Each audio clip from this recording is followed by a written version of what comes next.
And in a continuation of circle time, we also do calendar.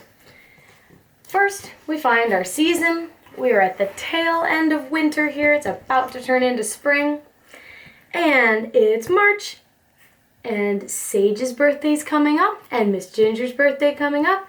So happy birthday, Sage! And it is the 18th and it's Wednesday. So Wednesday, the 18th of March, almost the beginning of spring. We have a month of the year song that goes like this. January, February, March and April, May and June and July, August, September, October, November, December, and then Happy New Year! It starts over with January.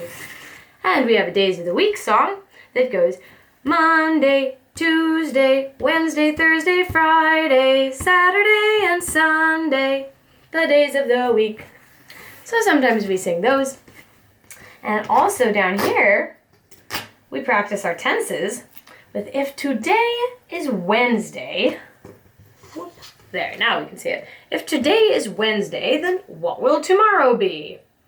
Monday, Tuesday, Wednesday, Thursday. Tomorrow will be Thursday. And yesterday was Tuesday.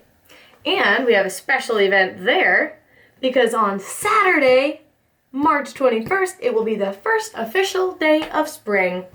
Hooray! And we could put these special event home stickers on today and tomorrow and the next days because we have lots of special stay-at-home days for a while now. Thank you for calendar time.